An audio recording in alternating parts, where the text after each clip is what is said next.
Maswera sei wedare, ndiro kuchingamidzai zvakare kune chimwe chirongwa Facebook Secrets and Confessions. Zita rangu ndinoitwa Antimasisiva. Regai tibva tapinda munyaya dzatauya nadzo zuva ranhasi.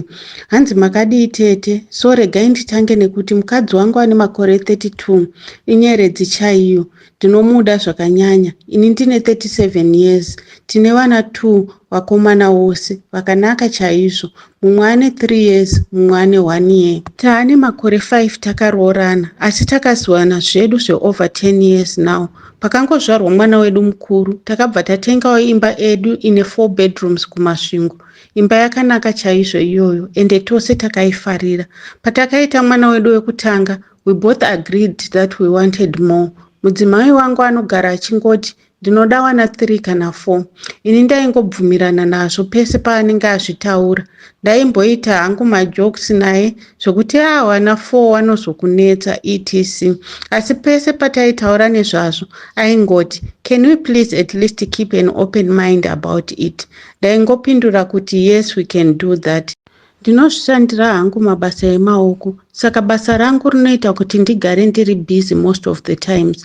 Iye mudzimai wangu anosara pamba nevana achiita mabasa ose anorema. Pandinosvikawo kumba ndinomubatsira nezvandinokwanisa, kubika kana kurarisawo vana etc. Now tete, I'm concerned that having more kids will cause more stress about our finances. Munongozivawo kuoma kwakaita zvinhu muZimbabwe. Ndaingobvumira makore ose aya apfuura kuti hongu tichaita mumwe mwana, asi I'm now having second thoughts nezvekuita mwana wechinumber 3. Ndinoda mhuri yangu zvakanyanya tete, uye ndinoda kuti vawane zvose zvavanoda kwete kuzotambura. Ndine high blood pressure, uye nhau yekuita mumwe mwana iri kundistressa zvakanyanya. Ndiri kungoda hangu kuti ndigare nemhuri yangu zvairi izvozvi. Chakuitika manje ndechekuti tete, ndinotya kuti ndoudza sei adzimai ini makore ose aya ndaimbobvumira kuti chiaita vana 3 kana kuti 4. Ndokumbirawo ndotaurawo nawo sei nhai tete newedare. Ndibatsireiwo. Any advice is much appreciated. Vedare ndo message yatawana kuna mukoma wedu. Vabatsireiwo mucomment section. Wotaura sei naadzimai wavo zvisingavatsamwise. Regai tibva taenderera zvedu mberi neimwe nyaya yatatumirwa nemwanasikana uyu. Hanzi makadii tete? Ndauyawo nenyaya yangu inoita kuti ndizvishore nekuzvituka zuva nezuva. Handizivi kuti upenyu hwangu hwakazosvika pakuipa kudai sei. Zita rangu ndinonzi Tandi, not real name. Kwemakore ndaishanda samaid kumhuri handishati yekwaMoyo. Pekutanga ndaitofara ndichiti ndawana basa nekuti ndainge ndatambura kwenguva yakareba. Asi nekufamba kwenguva, wekwaMoyo wakatanga kundiratidza unhu hwawo chaiwo. Wakatanga kundibata senhapwa, vasingaoni basa randaibata pamba pawo. Ndaishanda kubva na5 am kusvika na12 pakati pahwo usiku, apa pei yacho isingatenge kana chinhu. Vaisambonditenda nekushanda kwose kwandaiita kuti imba yavo iwe ichiratidzika, vana vavo vachengetedzwe zvakanaka, vaisambozviona. Ndaitukirwa tuma mistakes tusina kana musoro. Pane mazuva ndairara ndisina kudya chaiko, ndaneta zvekutadza kana kuchema chaiko. Rimwe zuva manheru ndakatogara hangu, maoko angu achidedera nekuda kwechando. Mainge muri muna Juni, ndaisabvumidzwa kusuka nemvura inodziya kunyange kuchitonhora.